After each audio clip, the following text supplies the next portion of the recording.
Hello दोस्तों, हम बात करेंगे हिंदुस्तान यूनिलीवर लिमिटेड कंपनी के बारे में, जिन्होंने अपने क्वार्टर 2 के नंबर डिस्क्लोज कर दिए हैं। बात करते हैं कंपनी के रिजल्ट्स से, तो रिजल्ट्स के अलावा कंपनी ने डिक्लेयर किया है 19 रुपीज़ पर शेयर के हिसाब से डिविडेंड, जिसकी रिकॉर्ड डेट 7 नवंबर को है और 20 नवंबर को पेमेंट आपको रिसीव हो जाएगी। जो जो एग्जिस्टिंग शेयर होल्डर्स हैं उनको 20 नवंबर को इनके डिविडेंड के अमाउंट की पेमेंट रिसीव हो जाएगी। स्प्रेड और बोनस के रिगार्डिंग कोई भी अनाउंसमेंट नहीं की गई है। आते हैं कंपनी के रिजल्ट्स की। कंपनी अपना रिजल्ट्स कैसा पब्लिश की है, बात करते हैं उस पर। कंपनी के टोटल इनकम की बात करें तो पिछले क्वार्टर नंबर 2 में कंपनी ने 16,145 करोड़ का इनकम किया था। इस क्वार्टर में आ गया है 16,388 करोड़। अब पिछले एक क्वार्टर में कंपनी का इनकम जो था 16,715 करोड़ था, इस क्वार्टर में हो गया है 16,388 करोड़। तो ईयर टू ईयर की बेस पे देख रहे हैं तो ईयर टू ईयर बेस पे हल्का हल्का सा जंप दिख रहा है, लेकिन क्वार्टरली बेस की बात करें तो क्वार्टरली बेस में हल्की सी गिरावट देखने को मिल रही है कंपनी के इनकम में। बात करते हैं कंपनी के एक्सपेंसेस की, तो कंपनी के एक्सपेंसेस कैसे रहे हैं, तो ईयर की बेस की बात कर रहे हैं तो पिछले ईयर में क्वार्टर 2 में 12,581 करोड़ का जो टोटल एक्सपेंसेस था, जो इस बार आ गया है 12,999, मोटी मोटा 13 करोड़ 13,000।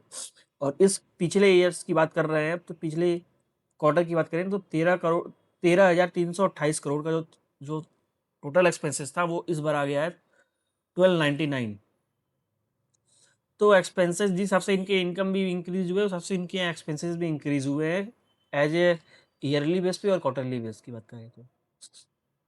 बात करते हैं कंपनी की प्रॉफिट की। कंपनी का प्रॉफिट कैसा रहा है, बात करते हैं उस पर।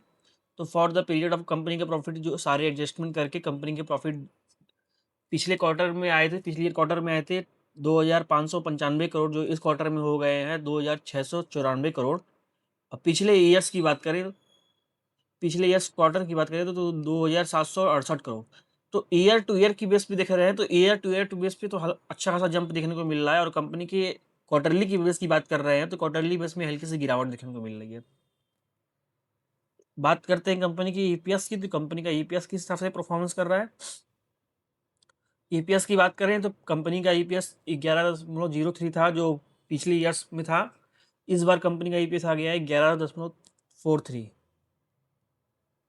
और पिछले क्वार्टर की बात करें तो 11.73 से 11.43। ईपीएस भी वैसे ही हिसाब से कंपनी का इनकम ग्रोथ हुआ, सबसे कंपनी के ईपीएस में भी हल्की मुल्की ग्रोथ दिखने को मिल रही है। एज ईयर बेस पे क्वार्टरली बेस की बात करें तो क्वार्टरली बेस में हल्की सी ईपीएस गिरावट में हुई है।